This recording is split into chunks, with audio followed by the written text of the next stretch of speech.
बिस्मिल्लाहिर्रहमानिर्रहीम। अस्सलाम वालेकुम नाज़रीन, आप यूट्यूब चैनल देख रहे हैं। मैं इमरान खान हूँ। आज इंसाफ का एक और कत्ल कर दिया गया। इमरान खान साहब को तोशाखाना 2 के केस में भी सज़ा सुना दी गई है। पहले देखें हुआ क्या है, इसकी टाइमलाइन देख लें आप। इमरान खान साहब की जो वकला की टीम है उन्हें इन्फॉर्म किया जाता है रात को 8 बजे कि सुबह जनाब तोशाखाना वाला केस लगेगा। बार बार ये केस इससे पहले लगता रहा, कैंसिल होता रहा, तो कन्फर्मेशन थी नहीं, लेकिन रात को कंफर्म किया जाता जी सुबह केस लगेगा, आप फटाफट पहुंच जाए। अब वकला जो है वो लाहौर में मौजूद है, कोई कहीं मौजूद है, तो सब लोग भागम दौड़ जो है वो कुछ भी करके, धुंध बहुत ज़्यादा थी, इसके बावजूद इस्लामाबाद पहुंच गए। फैमिली को अंदर नहीं जाने दिया गया और मखसूस लोगों को अंदर ले जाया गया। वकला को भी अंदर नहीं जाने दिया गया, सिर्फ सलमान सफदर साहब को अंदर जाने की इजाज़त मिली। अंदर उन्होंने क्या देखा और जो बाकी लोग हैं सोर्सेज वो क्या बताते हैं कि इमरान खान साहब और बुशरा बीबी जो है वो जो अदालत बनाई गई है अडियाला जेल में वहाँ पे मौजूद थे। जज शाहरुख अर्जुमंद वो जज साहब की कुर्सी पे आकर बैठ गए और अभी इस केस के अंदर मज़ीद कुछ दलाइल और मज़ीद कुछ शवाहिद सुने जाने थे।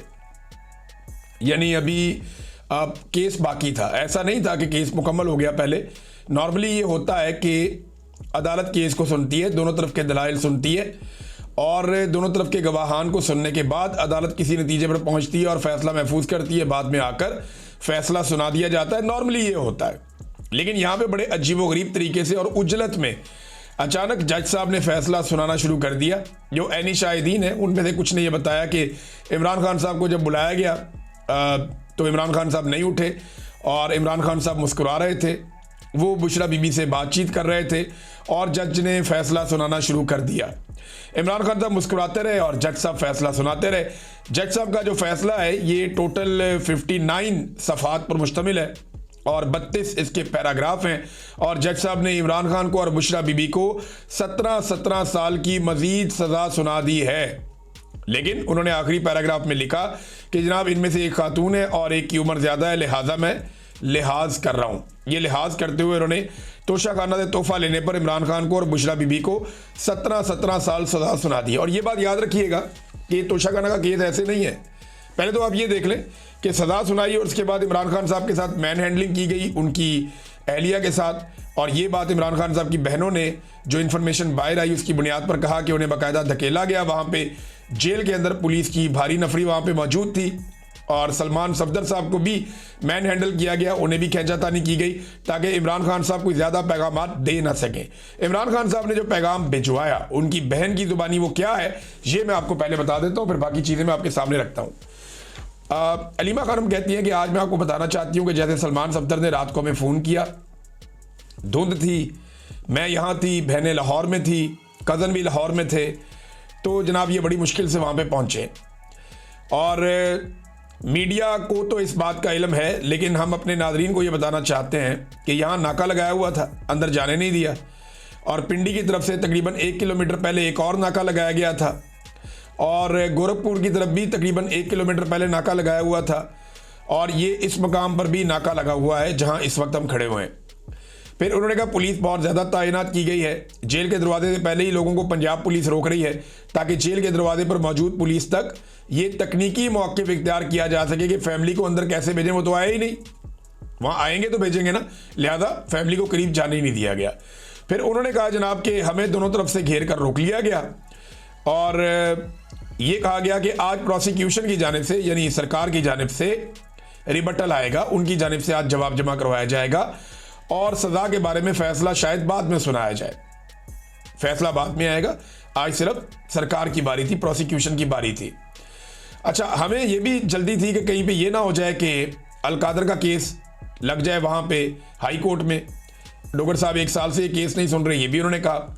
बहरहाल उन्होंने कहा जो सलमान सफदर के साथ हुआ वो पूरी तरह वाज़ेह नहीं हो सका। मैं आपको बताती हूँ कि आज वो बदतमीज़ी पर आए हुए थे, सलमान सफदर को भी ज़बरदस्ती धक्के दिए गए, बुशरा बीबी और इमरान खान के साथ भी ज़बरदस्ती की जा रही थी, यहाँ तक कि उन्हें तकरीबन घसीट कर बाहर ले जाने की कोशिश की गई। इस घबराहट की वजह यह थी कि कहीं सलमान सफदर की इमरान खान से कोई तफसीली गुफ्तगू ना हो जाए, इसीलिए अंदर जाते ही फ़ौरन सज़ा सुना दी गई। इमरान खान को पूरी बात सुनने का मौका भी नहीं दिया गया, सज़ा सुनाकर जज उठकर चले गए। इसके बावजूद इमरान खान ने चंद पैगाम भिजवाए हैं और हमें वो पैगाम मिल गए हैं सबसे पहले इमरान खान ने कहा कि उन्हें इस बात का बहुत ज़्यादा दुख है कि उनकी बहनों और दीगर खवातीन के साथ जेल के बाहर जो सलूक हो रहा है। उन्होंने कहा काश हम सलमान सफदर के जरिए ये पैगाम अंदर भिजवा सकते कि आप हमारी फिक्र ना करें, कोई बात नहीं है, मजबूती के साथ खड़े हैं और आप भी मजबूती के साथ खड़े हैं, खवातीन भी खड़ी होती हैं, कोई खौफजदा नहीं है। फिर इमरान खान ने बताया कि जिस तरह यास्मीन, इमरान खान साहब ने जो जेल में कहा, उन्होंने कहा जी यास्मीन राशिद और मारंग बलोच के साथ जुल्म किया जा रहा है, जिस तरह बुशरा बीबी के साथ तन्हाई में सलूक किया जा रहा है, कहते तन्हाई में डाला हुआ है, इस पर भी उन्होंने खवातीन के हवाले से बात की। फिर उन्होंने अपना और बुशरा बीबी की सूरत हाल बयान करते हुए कहा कि उन्हें तन्हाई में रखकर शदीद ज़हनी अजियत दी जा रही है और इन दोनों के पास टीवी भी नहीं है जेल में। हालांकि जो शख्स जेल में जा चुका होता है वो जानता है कि जब कुछ करने को ना हो तो उसके पास कुरान पाक और किताबें मौजूद होती हैं, लेकिन इमरान खान साहब को जो है वो किताबें भी नहीं दी जा रही। पूरी जेल के बाद टेलीविज़न देखने की सहूलत है, लेकिन इमरान खान को और बुशरा बीबी को ये सहूलत मैसर नहीं है। किताबों के लिए हमने जज अमजद साहब को बार बार कह रखा है, अब 2 हफ्ते हो चुके हैं, 11 किताबों की लिस्ट उनको दी थी, लेकिन किताबें इमरान खान साहब तक नहीं पहुंची। इमरान खान ने अपने साथ होने वाले तशद्दुद का जिक्र किया और कहा कि उनके साथ जो गैर इंसानी सलूक किया जा रहा है वो इंतहाई सख्त और नाकाबिले कबूल है। उन्होंने वादे तौर पर कहा कि उन्हें ज़हनी अजियत दी जा रही है। फिर उन्होंने तस्वीर के बारे में जिक्र किया जो इमरान खान साहब की इससे पहले वाली थी, उस पर उन्होंने बात की। लेकिन इमरान खान ने पाकिस्तान में कानून की हुक्मरानी और इंसाफ के निज़ाम पर बात की। उन्होंने कहा कि इस वक्त जो जजेस हक के लिए खड़े हो गए हैं वो पाकिस्तान के हीरोज़ हैं। याद रखें तारीख में एक बाब 2007 में भी गुजरा था जब डिक्टेटर के साथ बहुत सारे जजेस खड़े हो गए थे जिन्हें PCO जजेस कहा जाता था, जबकि जो जजेस उस डिक्टेटर के खिलाफ खड़े हुए थे उन्हें हीरोज़ माना जाता था और आज तक उन्हें हीरो ही समझा जाता है। आज भी वो जजेस जो इस निज़ाम के खिलाफ खड़े हैं, जिसे ये लोग दफन कर रहे हैं, और जो कानून की हुक्मरानी के लिए डटे हुए हैं जो जजेस, इमरान खान के मुताबिक वो पाकिस्तान के हीरोज़ हैं। और ये PCO जजेस हैं जो हुक्मरानों के अहकामात पर फैसले लिख कर दे रहे हैं, जैसे कि आज जज ने लिख कर दिया। वही PCO जजेस हैं।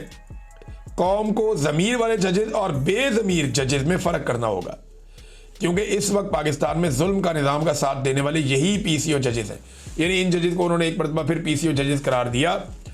फिर इमरान खान साहब ने कहा कि जब मैं किसी शख्स का नाम लेता हूं तो अपनी फ़ौज के बारे में कहते हैं कि फ़ौज को कह रहा हूं, नहीं, ये फ़ौज मेरी है, ये पाकिस्तान की फ़ौज है और मैंने कभी भी इसके खिलाफ बात नहीं की है, मैं इदारे के खिलाफ कभी नहीं बोला।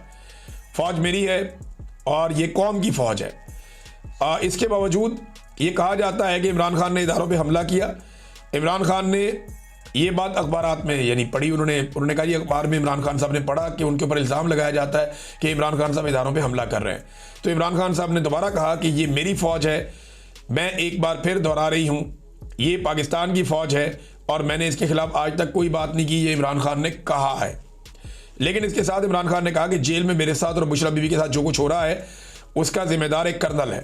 उन्होंने ये भी कहा कि जब मैं आसिम मुनीर का नाम लेता हूं तो मैं एक फ़र्द का नाम लेता हूं, वो कोई वोट लेकर पाकिस्तान पर नहीं बैठा, ना ही किसी रेफरेंडम के जरिए इक़्तिदार में आया है। जैसा कि मैं पहले भी कह चुकी हूं कि उन्होंने ये लफ्ज़ इस्तेमाल नहीं किया, बल्कि मैं कह रही हूं कि वो एक सरकारी मुलाजिम है और आप पूरी फ़ौज को इस एक शख्स के बराबर नहीं ठहरा सकते। जिस तरह आज आप मुशर्रफ का नाम लेते हैं, माजी में ज़ियाउल हक का कहते थे, तो पूरी फ़ौज को आप नहीं कहते थे, आप इन डिक्टेटरों को कहते थे। जब आप मुशर्रफ का नाम लेते हैं तो कभी नहीं कहते कि पूरी फ़ौज ख़राब थी, बल्कि हमेशा ये कहते हैं मुशर्रफ एक डिक्टेटर था। इसी तरह ज़ियाउल हक एक डिक्टेटर था और इसने जमहूरी निज़ाम को तबाह किया। तो अगर आज आप आसिम मुनीर का नाम लेते हैं क्योंकि इस वक्त वो पाकिस्तान के इंचार्ज हैं, तो इमरान खान कहते हैं कि मैं अपनी फ़ौज के साथ हूँ, लेकिन मेरे साथ जो जुल्म हो रहा है वो आसिम मुनीर के अहकामात और कानून के तहत हो रहा है। ये बात वाज़ेह हो गई है। इसके बाद इमरान खान ने कहा कि मेरे जो केसेस हैं, जैसा कि उन्होंने सलमान सफदर को भी कहा कि आप मेरे केसेस अब जाके हाई कोर्ट में लगवाएं, जो भी तरीकाकार हो, जजेस के हालात जो भी हों या अदालतों के मामला जो भी हों, आप हमारे केसेस को आगे बढ़ाएं। उन्होंने ये भी कहा कि रूल ऑफ लॉ के लिए इस वक्त वकला पर बहुत बड़ी जिम्मेदारी आयद होती है। उन्होंने ILF को कहा कि वकला मजबूती से आगे बढ़ें। ये पैगाम सलमान अकरम राजा साहब को भी दिया गया है कि इस वक्त फ्रंट फुट पर आकर जो मरकजी किरदार है वो ILF को अदा करना होगा। फिर इमरान खान ने एक पैगाम सुहेल अफरीदी के लिए दिया। उन्होंने कहा कि स्ट्रीट मूवमेंट के लिए तैयारी पकड़ ले। स्ट्रीट मूवमेंट यानी गलियों के अंदर एहतजाज, पूरी एक मुल्क के अंदर एक स्ट्रीट मूवमेंट चले। इमरान खान साहब उसका जिक्र कर रहे हैं। अगले वीलॉग में हम इसकी तफसीलात में जाएंगे कि एक्चुअली ये होना क्या है। उन्होंने कहा जी स्ट्रीट मूवमेंट के लिए तैयारी पकड़े। उन्होंने वादे तौर पर कहा कि स्ट्रीट मूवमेंट के लिए तैयारी करें। और आखिर में इमरान खान ने जो सबसे अहम बात है वो कही थी, जिद्दोजहद इबादत है और मैं शहादत के लिए तैयार हूं। ये जनाब इमरान खान साहब का स्टेटमेंट है जो उन्होंने जेल के अंदर दिया। अब तक के लिए इतना ही, अपना ख्याल रखिएगा, अपने चैनल का भी। अल्लाह हाफिज़।